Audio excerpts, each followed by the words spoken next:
Okay. So I'm sure a few more people will pour in the next 5 minutes or so, but why don't we get started?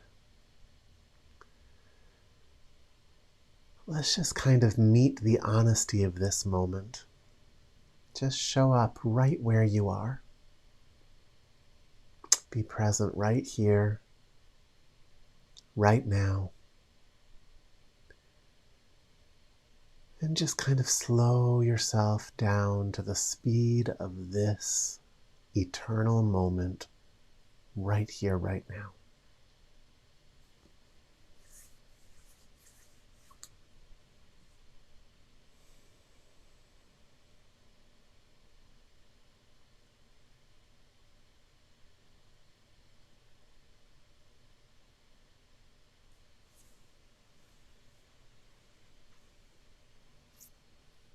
Let's just let go of all of our expectations and just let this moment show us what it is.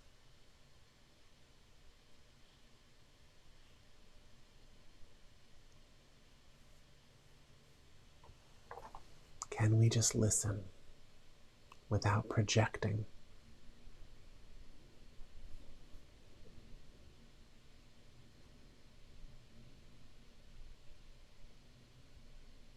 Just let our senses unfold into this moment.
Okay, so now we're going to begin to meditate. You're going to have your attention at the forehead and crown. Keep your eyes open to a spot on the floor or the desk in front of you. And you're just going to begin to breathe. You're going to be the watcher of your breath, sitting in this eternal, patient moment, watching the breath, the simplicity of breathing in and out and nothing else. And when the mind comes in to take you away, you're just going to return to the breath. Return to the breath.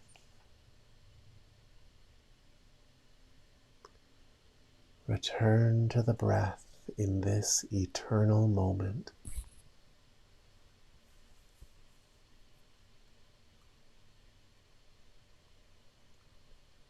Let's see if you can step into that and make that your home for a while.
Let yourself soften into this moment.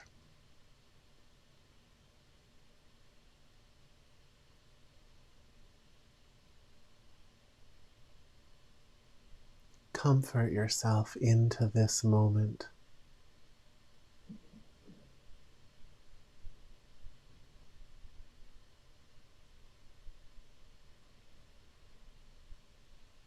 Unfold effortlessly, without force, into this moment.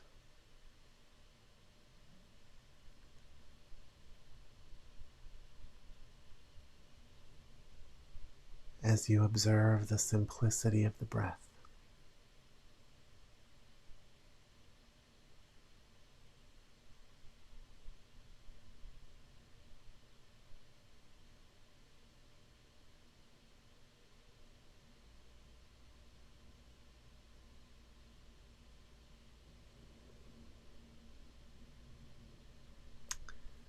Nothing to achieve or understand.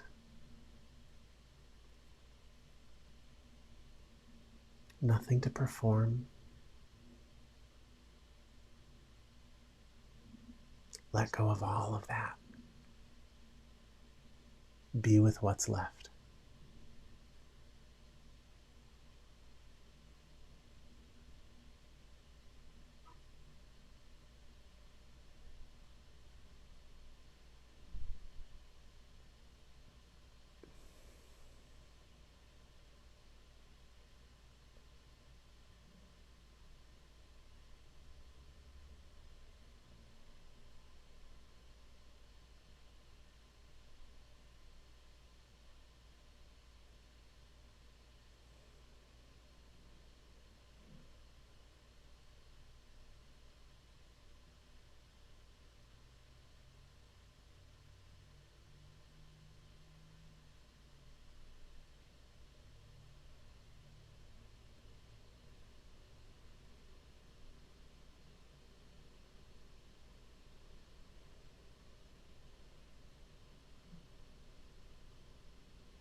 Really center yourself.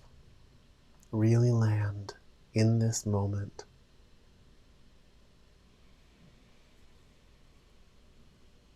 There's a teaching I'd like to hand you tonight, but I need you solid, grounded.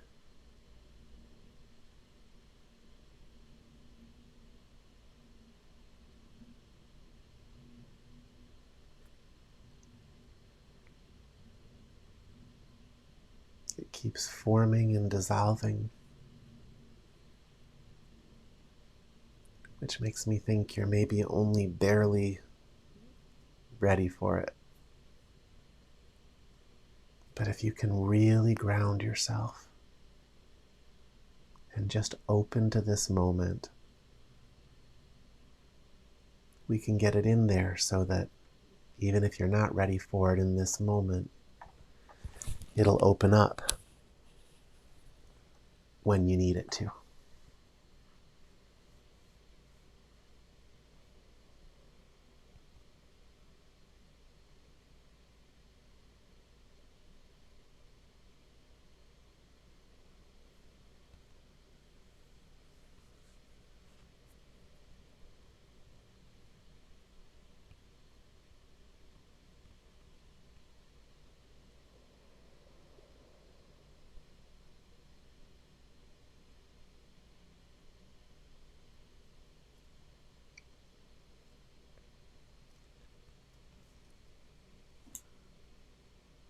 I want to give you an example of the teaching before I give you the actual teaching. So let's just make up a story.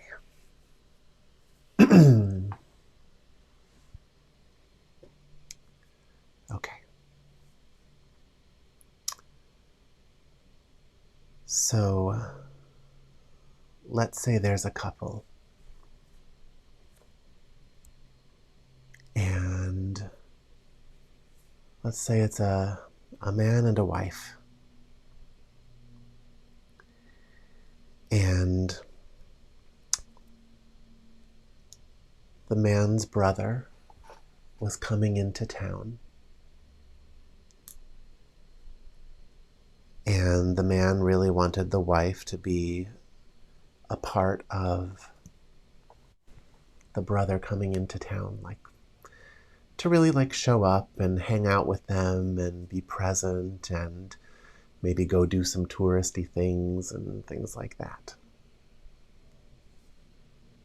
To basically share that experience with him. And the wife was very busy. Maybe she had work to do but was trying to make time. And so she showed up for just about everything, right? She chatted the brother up while he was there and helped make dinner and went off and took time out of her busy schedule to go do things. And, at one point she had to do a little bit of work.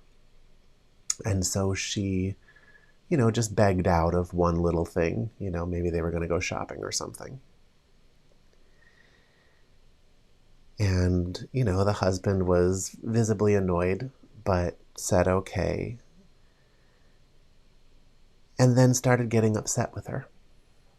And after the brother left, was upset that she had not gone and done that one thing. And accused her of being not present, accused her of being distant, even though she knew she had spent the whole time being there. She just missed one little thing.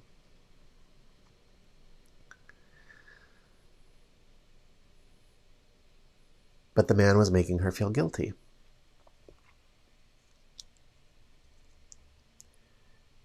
And so the wife says to the man, well, that's not really the absolute truth. You're building a case against me. But it's not the absolute truth. I could take a bunch of true things that happened and build a completely different case. A case that would make you feel bad. Wouldn't make it any more true, but it wouldn't make it any less true. And so the wife looks up and says, okay, we would just have to include more information. So let's start back to when we were talking about your brother coming out to visit. He wanted to come this one week and you wanted that too. And I said, well, I'm still going to be very busy at that time. I've got a lot of work to do, but if you push it off by 1 week, I can get more of that work done and be more available. But the husband at that point had said, well, the truth is that next week, a friend of mine is coming into town, and I never get to see my friends. And okay, fine, I won't see my friend, and I never get to see my friends. And the wife says, no, okay, that's fine. You can see your friend, but just know that I'm going to be busy. And I'll do my best. And so they went on vacation, and to try and get ready so that she'd be able to spend more time, the wife says, I worked every day of my vacation, to try and have time. And then your brother came, and I spent every minute I could with him. I actually got so much of my work done on vacation, that sacrifice made it possible for me to spend more time. And your brother had a good time, and we had great conversations. And the man, at that point, had realized that when his friend was going to come into town, it was going to cause a minor inconvenience, and so he decided at the last second he wasn't going to see her. And the wife said, so it was important enough for me to give up my vacation, but if you were inconvenienced by just a couple of hours, you were going to give it up.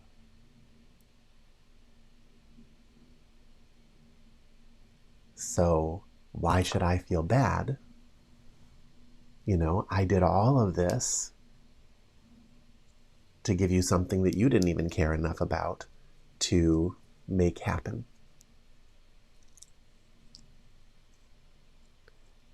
And at that point, the man saw basically a different angle of the story and started to feel guilty about it. But the wife looked at the man and said, there's nothing to feel guilty about. That's as true as anything else.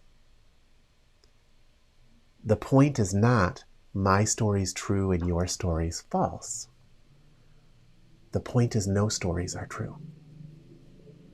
The point is truth is something so vast and interconnected and interdependent that a human being actually doesn't have the capacity to tell a true story. A human can experience truth by shutting all stories down and being present with the truth that is left. But the second they start to describe it, they have to leave the realm of truth in order to do it. What the story illustrates is not that the man is wrong and the woman is right, or vice versa. What it illustrates is that the human condition is not a condition built on truth. The stories of your life are not true. The stories of your life are you, through the lens of your own personal fears and biases, grabbing at selections of the data around you to put a case together, to build a case. The man used that power to build a case against his wife. The point is, that wasn't his only option. The point is, he could have built a case in any direction. He could just as easily have built a case of how selfless and wonderful she was. But his fears and his hang-ups directed him differently. And so he built a case in a different direction.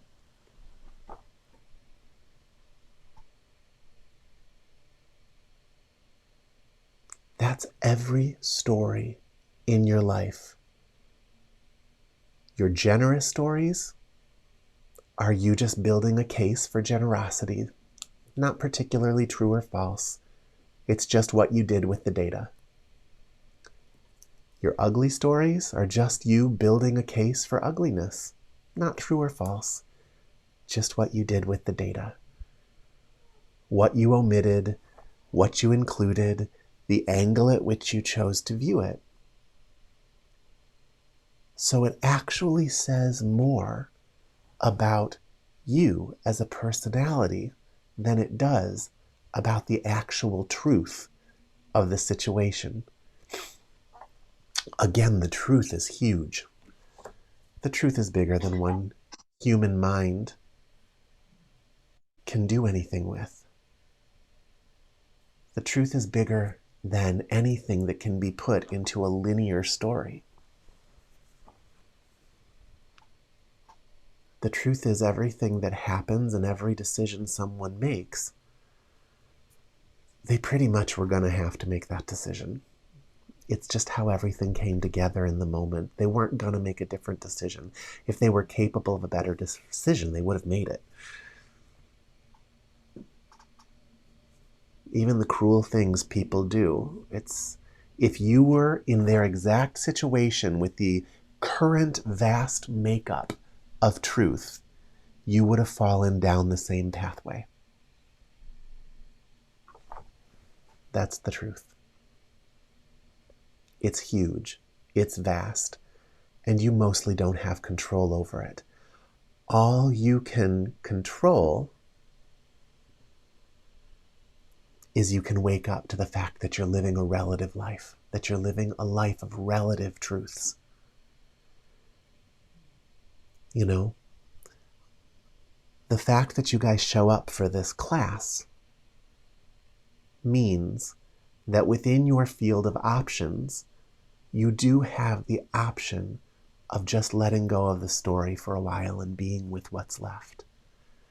And in that moment, you can start to kind of merge into this vast, interdependent realm of truth.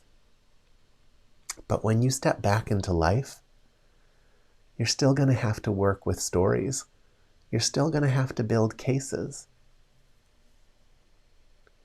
But if you can wake up to the fact that that's what you're doing and stop pretending that the case has its own self-existent truth to it, that just because the case is built of facts doesn't mean that the meaning you've assigned to it is true. If you can catch that and recognize just the absolute nature of that teaching,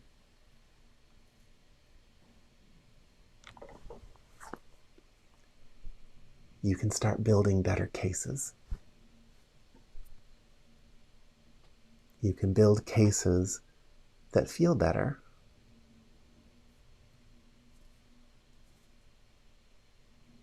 So that's the teaching tonight. The teaching is you are incapable of stating a truth, because the second you state it, you've put it through the lens of you,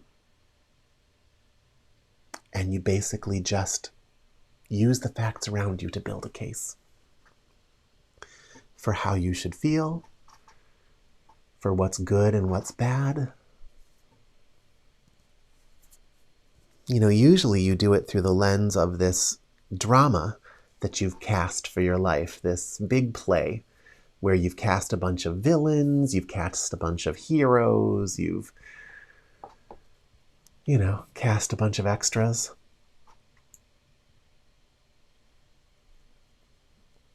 None of it's true. It's just what you've done with the data. It's just what you've done with the facts. So first, you have to come to see it and accept it. I don't know if you can see it just yet, but if you stayed open, that teaching went in. And if you can't see it right now, you will. At some point, when you're ripe, that teaching's going to burst open inside of you. And it'll probably happen in layers. But each layer will be a revelation. Because no one lives like that.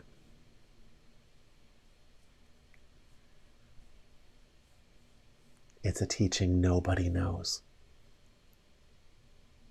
It's a teaching that frees you from feeling victimized.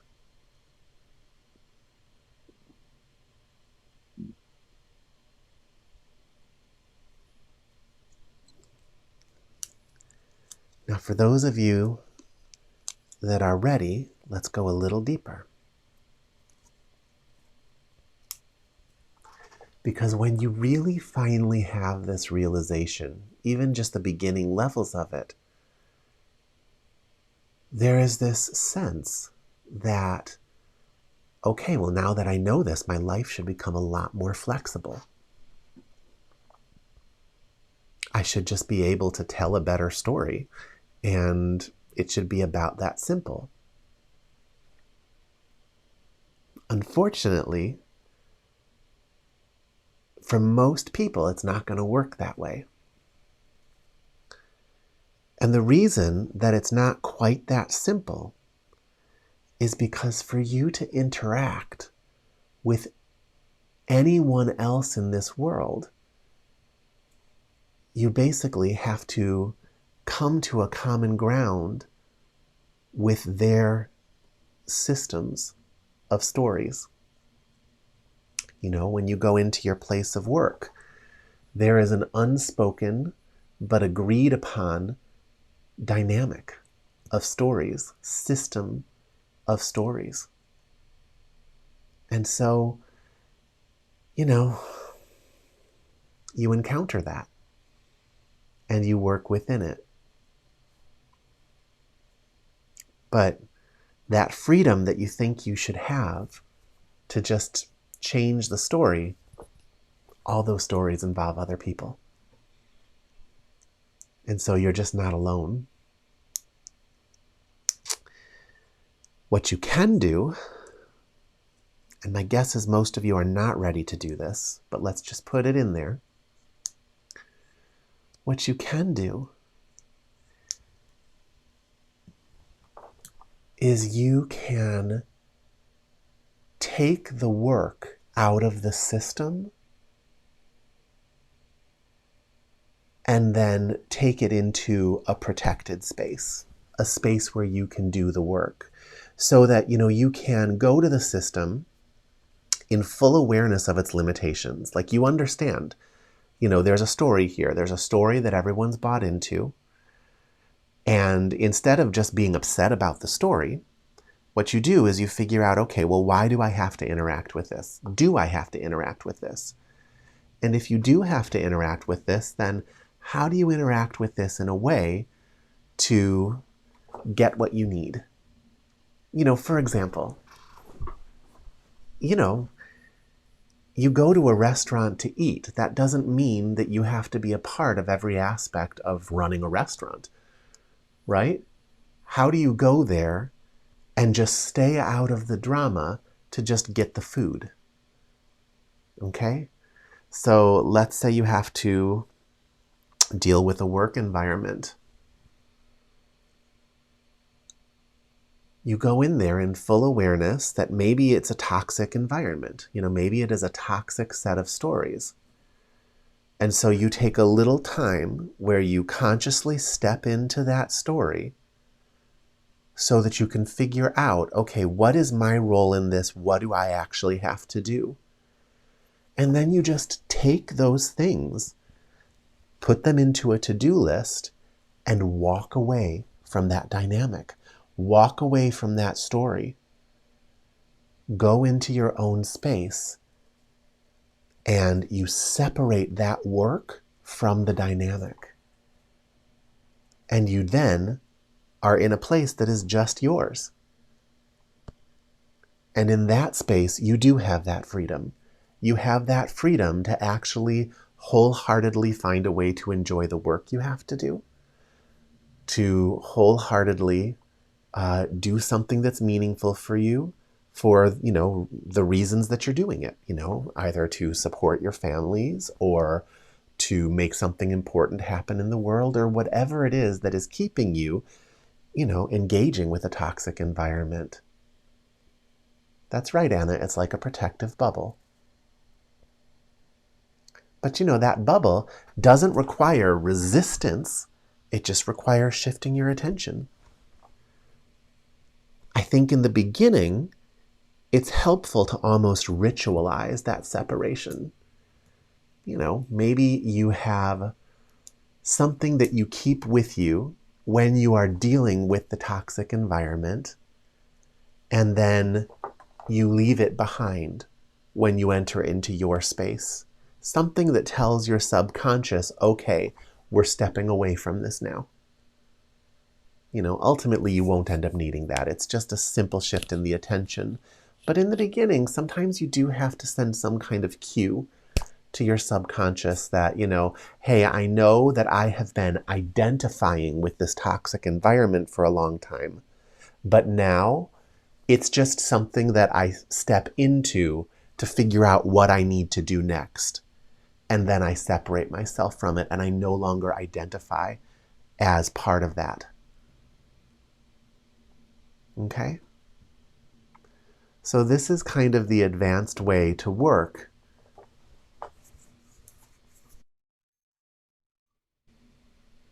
with this story. This is the advanced way to do that. But first, you have to wake up to what you're doing. You have to actually wake up to the fact that none of your stories carry any absolute truth to them at all. Story and truth are antithetical. It's an oxymoron. True story is an oxymoron. When you say to yourself, yeah, but I know the truth, what you're really saying is, yeah, but I could spin this in a direction that tells a different story. That's all you're saying when you say, yeah, but I know the truth. You don't actually have the truth. No human does. The human experience is an experience of relativity. The human experience is an experience of weaving your own web. Some people describe that as relative truths. I think that's just confusing. Let's just get the word truth out of there, because it's not truth. It contains facts, but you've arranged them to tell your story.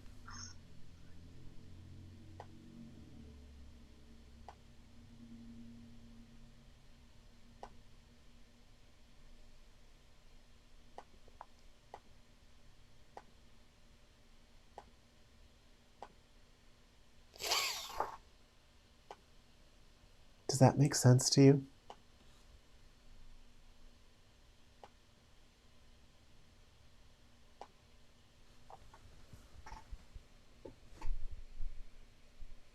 How hard is that to grasp?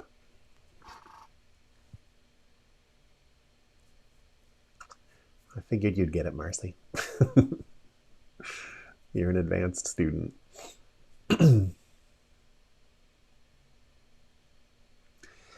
You don't have to take my word for it. Don't believe it just because I say so. But we've all had people in our lives that always like to make us the victim. And we've always gone through periods of our lives where we just have to be right. And so we're always spinning the story in a way that makes us right. I mean, I'm the guiltiest person in the world of that. Just ask my husband. But we need to know when we're doing it, and we need to catch ourselves. Because it's not truth.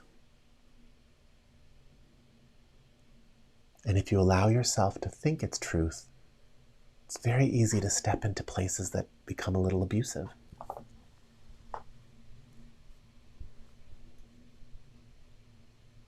Very easy to spend your whole life feeling victimized. Pretty bad feeling to have to live through for something that isn't really the truth. Not the whole truth.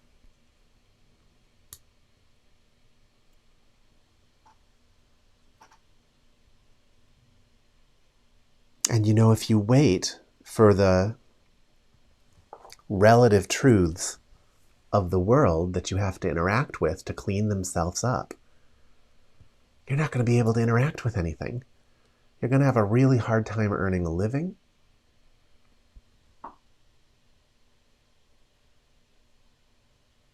So you have to learn. You have to learn that it's not true, so that you'll stop identifying with it, so that you'll stop resenting it for what it is.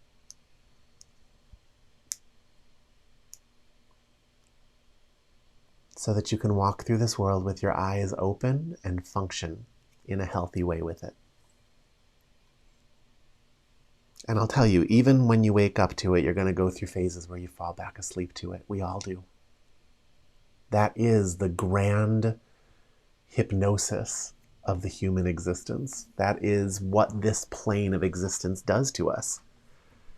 It constantly closes our eyes. And you have to constantly reawaken, reawaken, reawaken.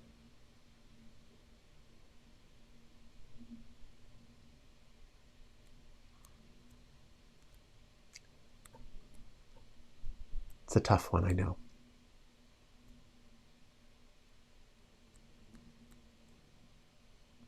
But I want you to have access to that teaching. And all I ask is that you just let it sit in there. You don't have to examine it too much. You don't have to accept it. Just keep your eyes open for life to show it to you. It's not hard to see people in the act of creating their relative truths. Not hard to catch yourself. You'll probably do it 100 times tomorrow alone. So just keep your eyes open and let life start showing this to you. Okay? It's like a little initiation, all right? It's gone into you. You've heard it, hopefully.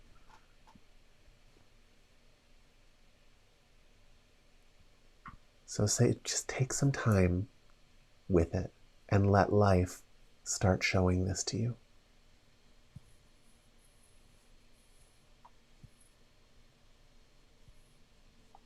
And when you start to catch glimpses of it, write it down. Because it's elusive. Write it down. You're going to think, oh yeah, I'll remember this. You're not going to remember it. Nothing in life is asking you to remember it. Everything is asking you to fall asleep and just fall under the spell of all these stories. The strongest ones are told by society. And it's insidious, you know, it's not even a direct story. It's all the quiet assumptions in the background, the things that they don't even say out loud. It's what you don't say that carries the story. And that's what speaks to the subconscious and just enters you. So you have to be constantly waking yourself back up.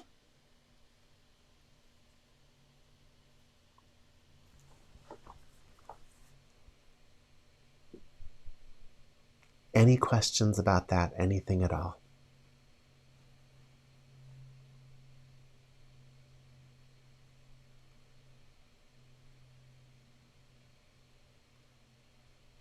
Okay. Why don't we go back into meditation for a little while and just let some of this settle.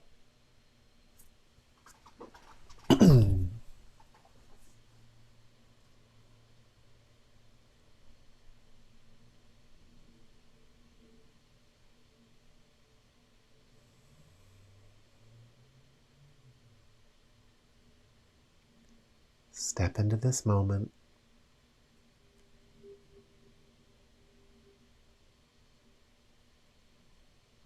Thinking about this teaching, analyzing this teaching, it's not going to do anything for you. Instead, just let yourself unfold into this moment. The teaching is in there. If you can unfold into this moment, it'll naturally get watered and start to grow. Nothing to grasp.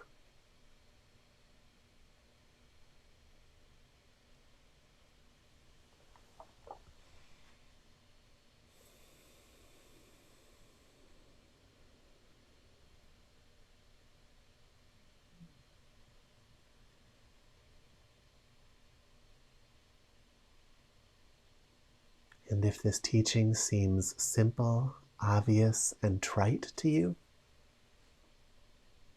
then you haven't seen it.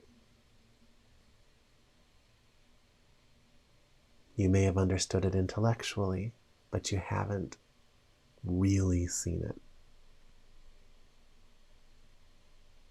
So just sink deep and just open up and unfold into this moment.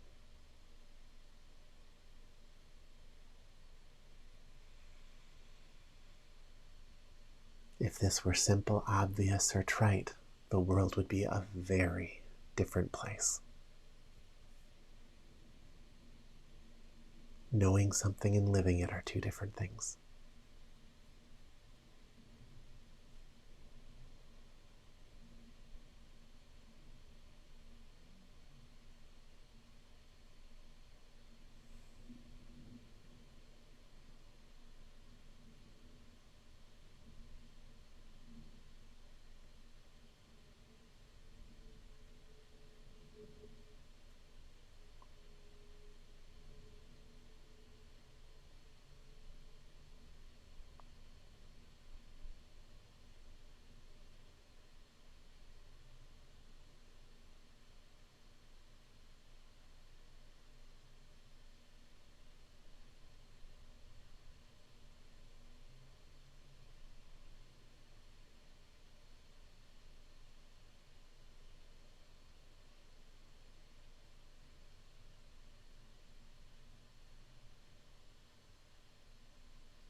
Stay open. Don't grasp.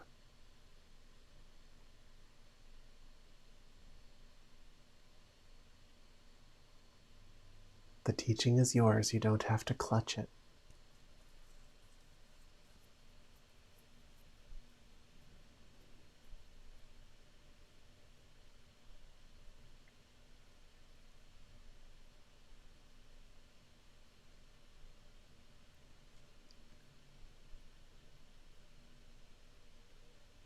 It's enlivened when you let go of everything and just pay attention.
Okay, everybody. I feel drawn to close this session without actually closing it. I want this to stay open and flowing in you, so I don't want to wait until the arc of the session comes down. So I'm gonna end now, and I'm gonna let you guys go back to your night. Let this live in you a little bit, and pay attention and see what you can see. Any questions? Yeah, thank you. Any questions before we go?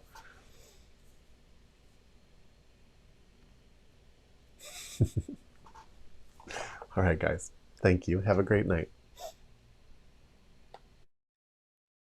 Night.